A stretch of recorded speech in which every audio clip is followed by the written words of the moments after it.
Horse racing on Off the Ball. With William Hill. Who you got? 18 plus. See GamblingCare.ie.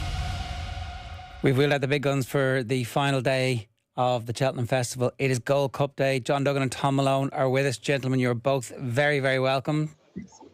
John? Hey, Ger, good morning. How is morning, Cheltenham? Tom. Cheltenham is thankfully dry. It's dry. Yay! And it has been raining pretty much since I got here last Sunday. And it was raining all night, and it has stopped raining now, thankfully. And it might be dry now for the rest of the day. We're expecting, if there are more showers to come, they're going to be minimal. And we have, though, heavy ground on the hurdle course, soft to heavy ground on the chase course. You will want stamina. If you're a punter here, you will have wanted stamina to be here from Tuesday to now and to see it through until either tonight or tomorrow, to go back home and enjoy your rugby, enjoy your Patrick's weekend. And if you are a horse here today, you will want stamina as well. You need to stay all day. And what about John Duggan's stamina? How is it? How are you getting on, John? Ger, I've been taking lots of drugs of the painkiller variety, so I'm feeling really, really good in terms of any pain. It just is at bay at the moment. So my stamina is great. Psychologically, feeling good, and I've been enjoying the people I've been speaking to this week. And more importantly, for this being a betting show, how are you getting on? Moderately. Okay. Second, a third, 2 fourths, 66 to 1 second. That was the highlight, I think, on Wednesday, Jimmy Desoy. But I'm slightly behind, Ger, and I need to get up that hill pretty quickly today. And hopefully, all that red hot racing pod form that Johnny Ward and myself were boasting about for the last 3 to 4 months has evaporated on Cheltenham week. So there you go. That is life. The hubris before Cheltenham. It's a well-trodden path. Thom Malone, how's your week been? Yeah, it's been pretty good. Yesterday was definitely a highlight. Tehupo coming in and Harry Redknapp's horse as well. It was a nice moment. So it was a good couple of days there. The stamina. I'm not been smart, and I didn't think I'd ever say this, but I don't envy John having to have done his full 4 days at Cheltenham this week. Like, I'm surprised he doesn't have trench foot at this stage, because it's just been. It doesn't look like it's been the most amazing experience for customers, unfortunately, due to the weather. And I see they've closed the car parks today and stuff like that. But it's Gold Cup Day. There's lots to be excited about. But it's definitely stamina in abundance required for man and beast. Did the late change in the ground over the last week, Tom, did that affect your tipping, your sense of what you were going to bet on at the very last minute? Or kind of had you planned for... Or were some of the horses kind of good enough to weather any ground? A bit of both. I mean, maybe on day one, I wasn't respectful enough of quite how bad the ground is, because you'd always have in your head that no matter what they say in the UK, the ground is always slightly better than what they give it. But the opposite was actually the case this year. They were sort of slow to call the ground heavy when it was clearly heavy. I think it was something like 3.7 on the going stick, which, the going stick in racing is like a stimp meter in golf, but 3.7 is almost submerged. I think the previous low was 4.4. And then it became evident immediately at the start of the week. I think the first race was something like 5 seconds slower than standard. For a championship race, that's absolutely unheard of. So, Yeah, and John, I suppose the story, we know Shark Hanlon's Hewick isn't going to run today. We've been robbed of one of the best stories of the week because of the weather. We have, and Hewick has been carrying us through as a story for quite a while now in horse racing, with his King George victory at Campton at Christmas was unexpected, the American Grand National, the win in the Galway Plate.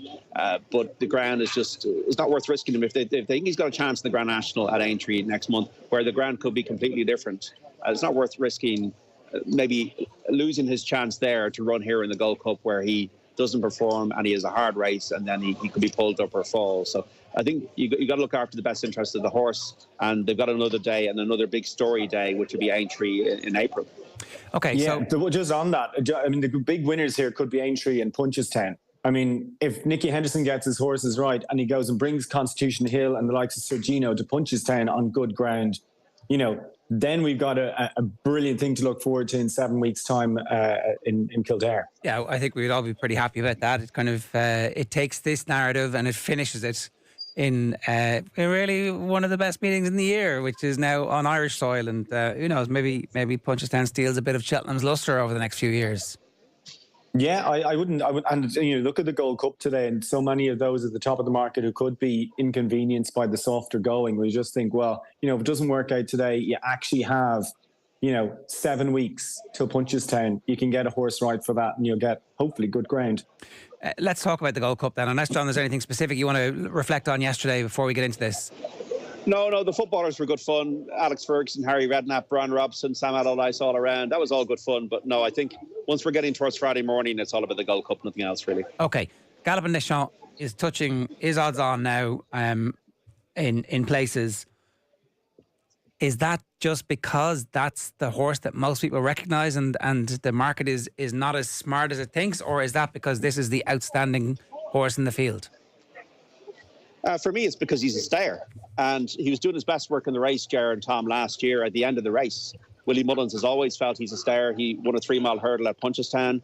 And also, last year he was ridden to stay. So Paul Townend was in all sorts of trouble in the race last year and eventually got him, because he's such a classy traveller, to get into a position where he could challenge Brave Man's Game and then stay up the hill and pants, stay up the hill. And he won going away. With softer ground, and the way he rode at Leopardstown at Christmas, where he was ridden much more prominently and then was able to just take off and win by 23 lengths. I think maybe the fact that he's such a stayer, and if he's in top condition, that he will have the speed to lay up at the pace and then have the stamina to stay. And I think that's why, and with the Willie Mullins stable in such form, that's why he's probably gone odds on. And a lot of horses, I'm not so sure if the ground is suitable for fast or slow. I'm not so sure if he'll stay. Cork Rambler, Brave Man's Game is out to 20-1 now in places.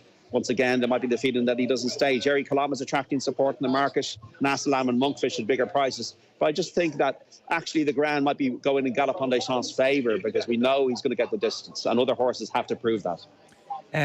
Is it 12 horse field? Is that right? So it's actually quite a small. 11. 11 now, right? Yeah. So it's quite a small Gold Cup field. It is, and that will give Paul Townend the opportunity to stay out of trouble because he knows his horse stays, so he can have him in third or fourth position all around. And to be fair to the jockeys this week, they've gone sensibly, and it actually has played into the hands of the class horses like Corbett's Cross, for example. They went steadily in the 3.5 mile chase here on the amateur race on Tuesday, and then Corbett's Cross just took over and went miles clear under Derek O'Connor. You can kind of see the same thing happening today with Galopin Des Champs. The one thing I'll say, in the last year, Galopin Des Champs has underperformed twice. Now, there are probably legitimate reasons for that. There was the Gold Cup of Punchestown last year when maybe he was over the top after the Gold Cup. And then it was the first run of this season when he was behind Fast or Slow in the John Durkin chase, a race he won easily the year before. So Galopin Des Champs on his day can be a little bit under his best. And if he's under his best today, that brings the other horses into the equation. If he's at his best, he wins. Yeah, Tom, it's as simple, straightforward as that for you as well? Yeah, I think I'm just struggling to see a way that Galopin Des Champs can get beaten in a 12-runner field. There's legitimate excuses for pretty much any defeat this horse has had. He came down at the last in the RSA here 2 years ago. He had probably the harder race than it looked here last year, and then went to Punchestown and was beaten by Fast or Slow. They didn't seem too concerned when he was beaten first time out, but his last two runs at Leopardstown have been absolutely spectacular. Another record coming here for Willie Mullins, by the way, that I've nicked from Justin O'Hanlon from the Racing Post. If Galopin Des Champs wins this, Willie Mullins will become the first man ever to train more than one horse who's won more than one Gold Cup. So he had the horse a couple of years ago, Albin Photo, of course, who won 2 Gold Cups. And now this fella, if he wins 2 Gold Cups, that'll be another first for Willie Mullins in a series of records that he's just constantly beating. So, but again, with Galopin Des Champs, he's coming here hard, fit, like completely different kind of horse. You think of the prep to the likes of Albin Photo and stuff like that, who only used to get a little school around in Tremor on New Year's Day and you're put away for this race.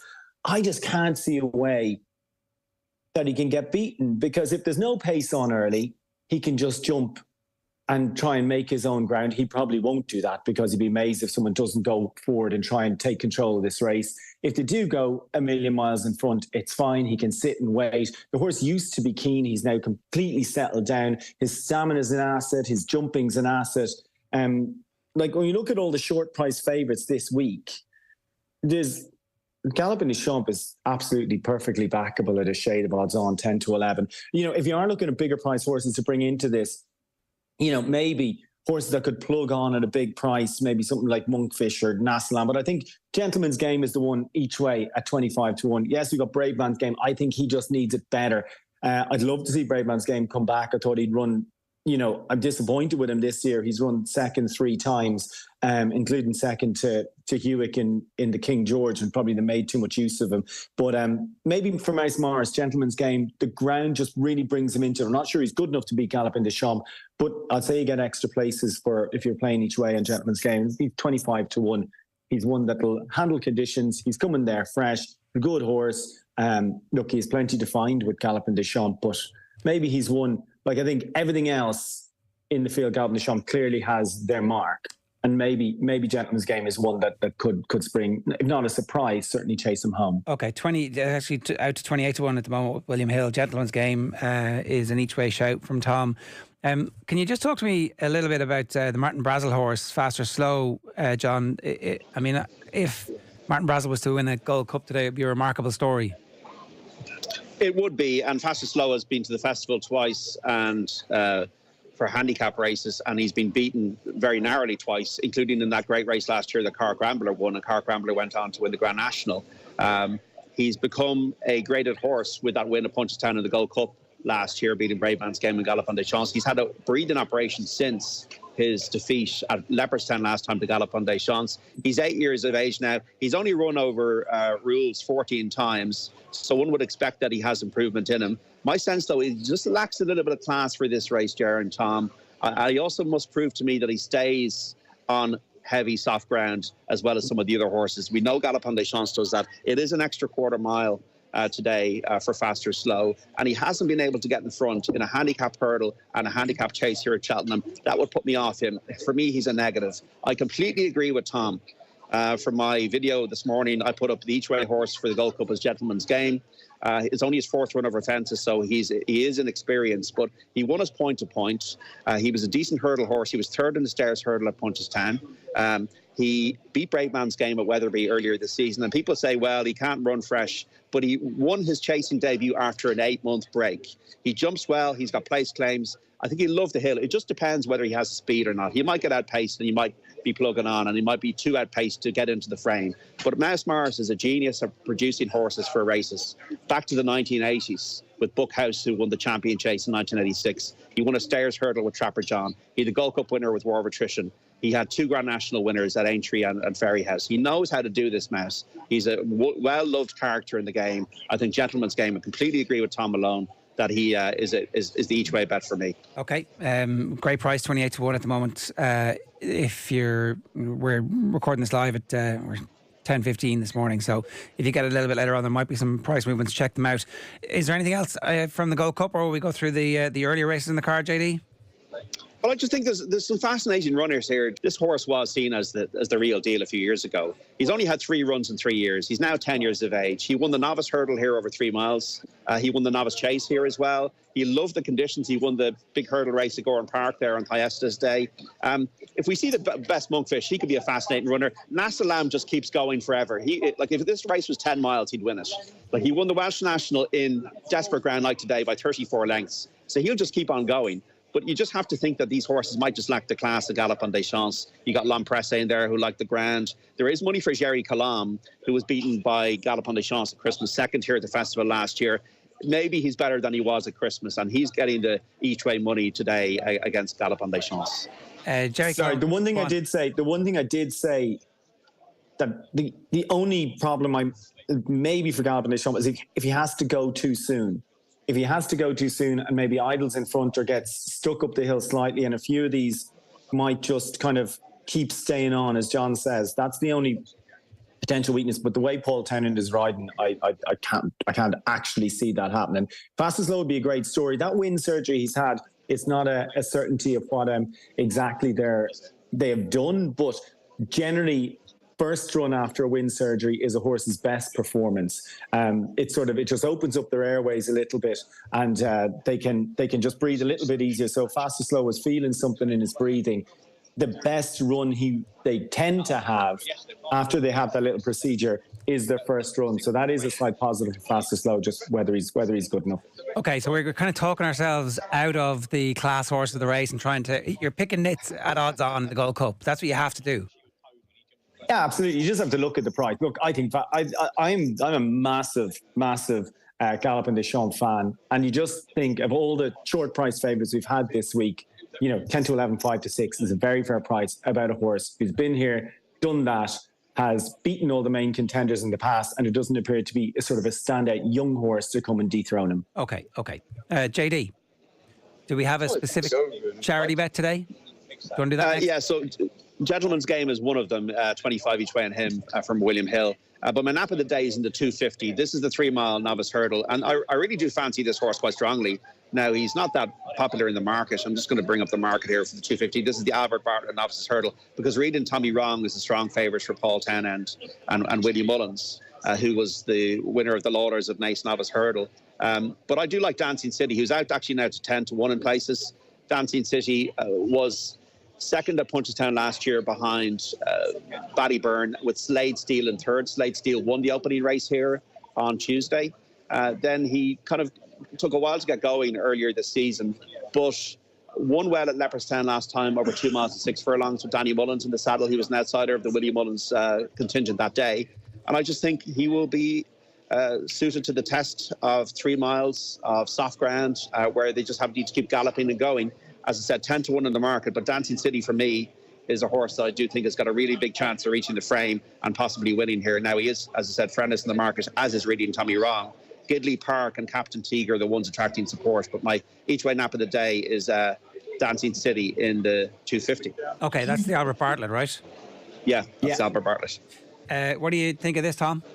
The Albert Bartlett is a race that favourites have an atrocious record in. I think at Fisher's Cross, the last favourite to win it back in 2013. We've had huge price winner, good horses still win it. Like Manila Indo, subsequent Gold Cup winner, won this at 50 to 1. So John's dead right to put up one at a price because so many short price horses get beaten in this. I wouldn't be surprised if another horse of Harry Redknapp's does okay in this, actually, called the Jukebox Man. He was third in the Challow hurdle at Newbury last time out, and that was actually behind Captain Teague. But I think he didn't get a great ride. He had to do a lot of work. He was asked quite far out, and then he just stayed on. I just think if they'd been a bit more patient with him that day, he would have gotten closer to Captain Teague. And I think he's 20 to 1 there. I think that's a very fair price about him. Again, this is the kind of race where, like I said, upsets happen all the time, but Willie Mullins still manages to win. But Willie has a lot in here, and of his at bigger price as well. I do quite like High Class Hero. So maybe a couple of big prices there. Number 7, High Class Hero,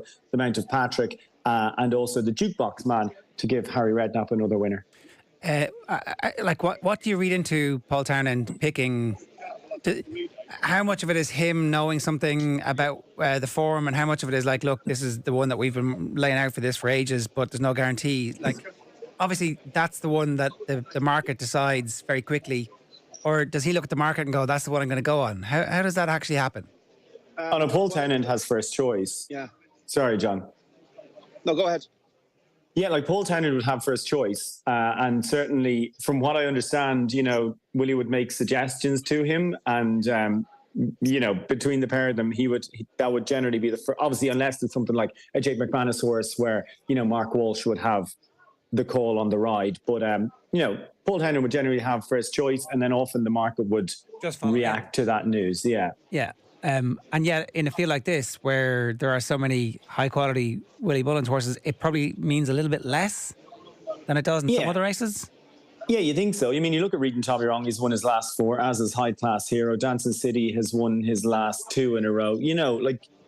With novices, they're not going to have a massive variety of form often, because they'll have, say, they've gone and won their maiden hurdle. Maybe they'll have won a bumper last year as well. Then they'll go and they'll win some maybe novice on the way to a probably uncompetitive graded race before they're arriving here. So sometimes, like John's identified some really strong form there for Dancing City, but often their form can be much of a muchness because novices can just be inconsistent in the way they develop over the course of the year.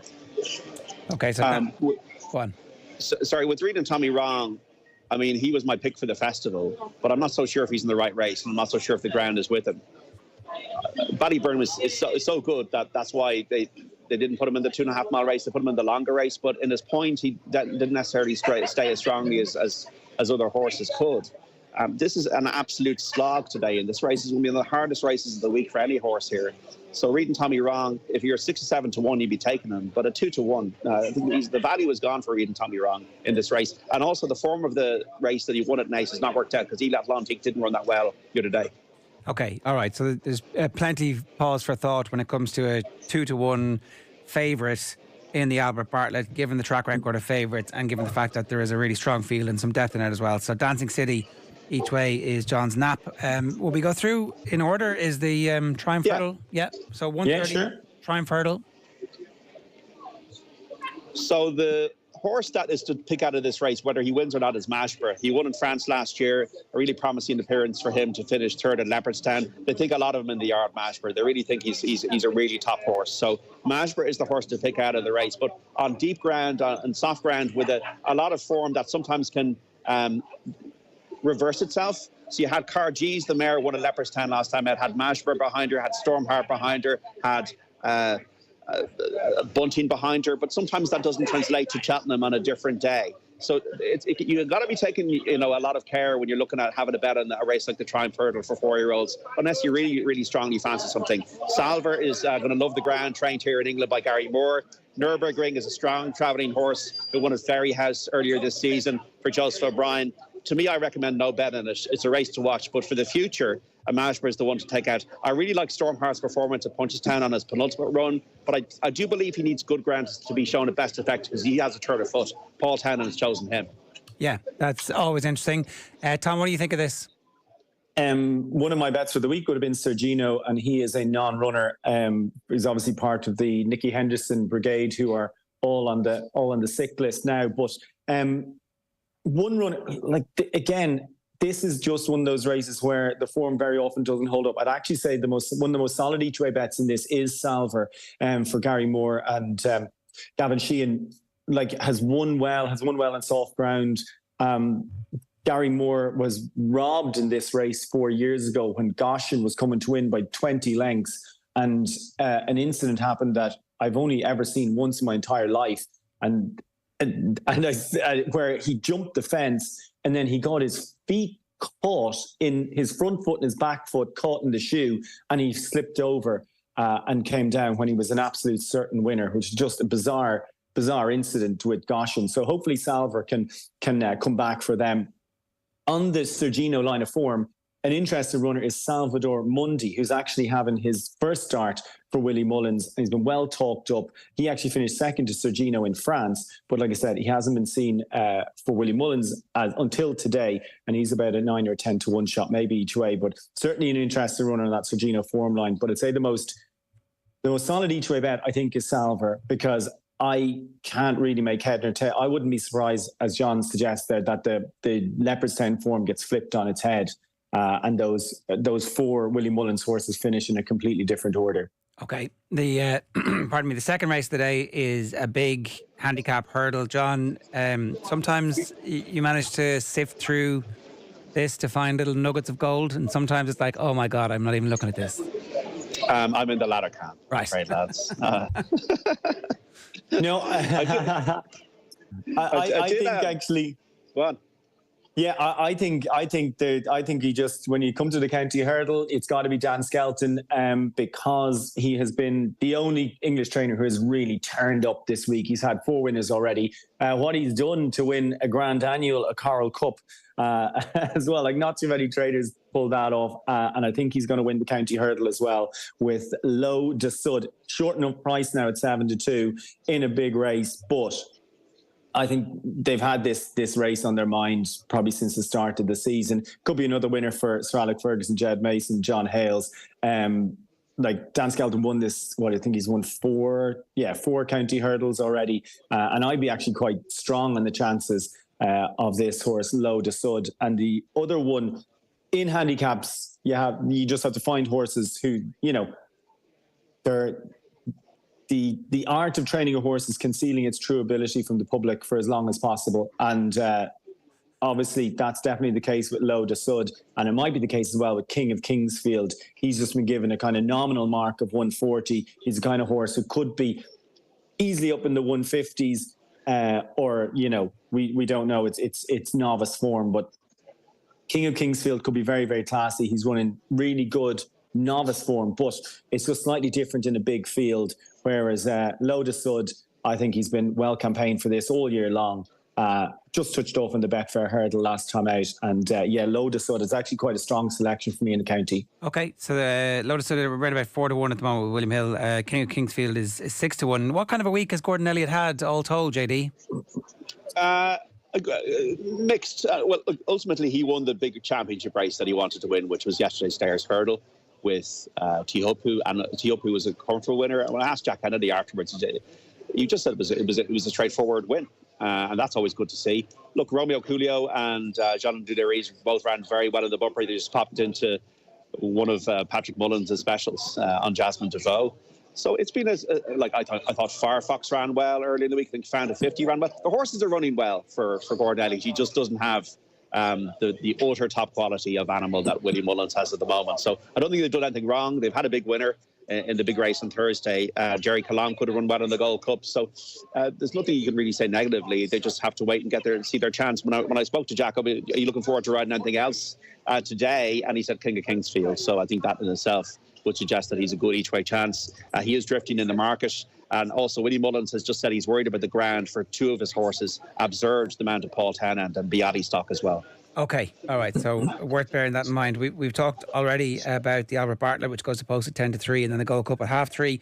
So at 4:10, it's the St James Palace Festival Challenge Cup, the Open Hunters Chase. Is this over a different track, John? What's the story with this? No, this is the Gold Cup tracks. This is the race over the Gold Cup. When you often have the interviews being done for the Gold Cup, and on the TV you're kind of like having one eye open to see what's going on in the Hunters Chase. I love this race. It's a race I really enjoy. It's almost back to Buttevant and Donegal in 1752 when the first ever steeplechase happened in Ireland and horse racing was born, and now we're here in 2024 at Cheltenham. It is almost the purest form. And one of the things I was thinking about last night and how much British racing is in trouble and decline, you would have had 25 runners or 20 runners in this race 20, 30 years ago, and most of them British trained, and they've a lot less now. Like it's only a race with 12 runners. I'd really love to see the only horse trainer for Fermanagh, David Christie, win the race. He has a horse called Ferns Lock, who was immature last year, but is now a 7-year-old and maturing. He's a strong traveller. He's a really good jumper. I put him up in my charity bet. Barry O'Neill has never had a Cheltenham winner. They got absolutely done on the line with Winged Leader in this race by Billaway a couple of years ago. Billaway's back today. But Ferns Lock, I think, if he gets the trip, and that's the big question mark on this ground, I think he wins. But the question factored into his price of about 4-1 is whether he will stay. It's on the line. I think we will know will stay. Has been bought by JB McManus out of the Emmett Mullins Yard. Was with Paul Byrne. Derek O'Connor's riding out of his skin. He's had 2 winners this week. It's on the line as a very short favourite and probably a worthy favourite. You also have last year's winner, Premier Magic. But I hope, and maybe it's a bit of a heart over head thing, that Ferns Lock does win. And in the middle of this, Sam Crow, Tom, there's a name blast from the past. Yeah, poor old Sam Crow. My goodness, how many stable visits did we do and reported back from him a couple of years ago? He's now 12. Again, the ground's not great for him. He's been point-to-pointing for the last couple of years. Obviously, he kind of lost his way after, when his kind of novice chase career and things didn't go all that well for him. And after being such a superstar in his bumper and novice hurdling years. But 12 years of age now. I can't really see him being competitive in this. It's unfortunate, but he's had fun out in the point-to-point fields. Obviously, this race has actually kind of been his target for a couple of years because to run in these races, he actually would have been too kind of classy to run in it last year. It was too close to running in a Grade 1. But look, the ground's kind of gone from now, and it's such a shame. But yeah, it's good though. So many times you want to see these horses, you want to see them go, and he's obviously enjoying himself, 12 years of age, still happy out, going to points every other week and winning pretty handily. Yeah, he was beaten last time out, but it just makes me smile to see him still on the race course. He's obviously still enjoying himself. As regards the race itself, I kind of echo John's comments. I think It's on the Line will win, and it'll be a brilliant week for Derek O'Connor because it's 3 amateur riders races at the National Hunt Chase on day one, the Kimmuir yesterday, and then this, and he's won the first 2 already. So I think that's a pretty rare hat trick, and Derek O'Connor and Jake McManus looking to complete it here with It's on the Line. Okay, the final 2 races, the Mayor's Chase goes to post at 10-5. Limerick Lace is the favourite here at 6-4, and Dino Blue is second favourite at 2-1. Both JP horses. So, are you looking beyond those, John? I've been really impressed with Donna Blue all season. Like Donna Blue beat Captain Guinness the last time, and when you think about that form, a champion chaser was defeated by Donna Blue. I think it's one of the most improved horses in training. But the market is really negative, and the one thing I really felt here this week, guys, is watching the market. The market's been pretty accurate. So you got to watch the market closely. The market was very strong for TOP yesterday. The market was very strong for I Know the Way You're Thinking, which won would so easily in the last race yesterday. So the market is a negative for me about Dinah Blue. William Mullins is adamant in his column in the Sporting Life that she will stay. He said the same thing about Lassie Mouth. He was right. So he'll know more than anybody else. So if the market was a bit more positive towards Dinah Blue, and it might be later on, it might be by the time we get to 10-5, then Dinah Blue is the one. There's a horse that is very in and out, about 40-1, called Harmonia Maker, who has been beaten Hotier and running at Limerick in these races. Will love the ground, maybe at a price 40-1, Harmonia Maker, to reach the frame, to get in the first 3 against the first 2. Okay, Harmonia Makers are around about 40-1 at the moment. Tom, have you anything in this? There's huge support for Limerick Lace, as John mentioned that. It'd be lovely for Keith Dunny, who has a couple of placed efforts already this week, and be delighted for him if he was to get a winner. But I kind of like Allegory Devassi, was second in the race last year, has won on heavy going. Run into him. She was Warmore the favourite last year, was outstayed by Impervious, who, as John mentions, the market was also very well backed that day. But yeah, I wouldn't be surprised. Like Allegory Devassi's getting close to an each-way price now, and I wouldn't have any problem with her at all. She's, like I said, she's good course form, just touched off in the race last year, when maybe Paul Townend was a little too confident on her. I think she's the right chance here. Okay. The final race of the entire festival, 5:30. It's a conditional jockey's handicap hurdle. The top of the market is Waterford Whispers for Henry Bromhead, Key to Bourbon for Willie Mullins, and Better Days Ahead for Gordon Elliott. It kind of... the perfect symbolic end. The top 3 in the market, our top 3 trainers, kind of says it all, really. Yeah, and if you listen to the preview circuit has been going nuts for this Kay de Bourbon and also Waterford Whispers. They are the 2 that, and always, the big stables will all love to, have one laid out for this, try and find they're developing, graded horse. It's supposed to be Key to Bourbon. By the way, if Key to Bourbon does win, it will be Jigginstown's only winner this week. So they'll have to wait till the very last race to have a winner, which is kind of just such a strange thing, because Racing UK this week have been showing back. It's 20 years of racing TV. Showing Cheltenham races that have been replaying. So the hour before racing, they've replayed older festivals, and it's just showing how dominant Jigginstown have been over the last few years. And we've seen, Michael O'Leary crying after Tiger Roll and all that sort of stuff. But yeah, Key to Bourbon would be the first winner of the week if that comes in the last. Okay. John, anything in this? Might be one at a price. William Mullins really targets this race for his stars of the future. Galopin Des Champs won this race before. Don Poli won this race in the Jigginstown colours. Kildall to Vic was a good horse, won this race. So the Willie Mullins says that Kay de Bourbon is probably ahead of the handicapper is very interesting, because he won over 2.5 miles in his penultimate run. And Michael O'Sullivan's possibly one of the better jockeys in the race. So Kay de Bourbon, don't worry about the fact that it's drifting too much, because the Jigginstown, they're not gambling owners. You could find a Jigginstown horse drift and still win. So I still, Kay de Bourbon, I think, is the horse for the future. The one I'm going to go for, though, at a price is Answer to Kate, trained down in Cork by Terence O'Brien. Doesn't have many horses. John Shinnock rides this one and won well at Nace the last day, beating Captain Cody. So I think the heavy ground will be up the street of Answer to Kate. I think he could give you a run for your money for €1 each way at 11-1. All right, Thom Malone, thanks very much. John Duggan, I'm going to talk to you again on the radio this evening on Off the Ball after the Gold Cup, when we know how history has been made. So enjoy it today, folks.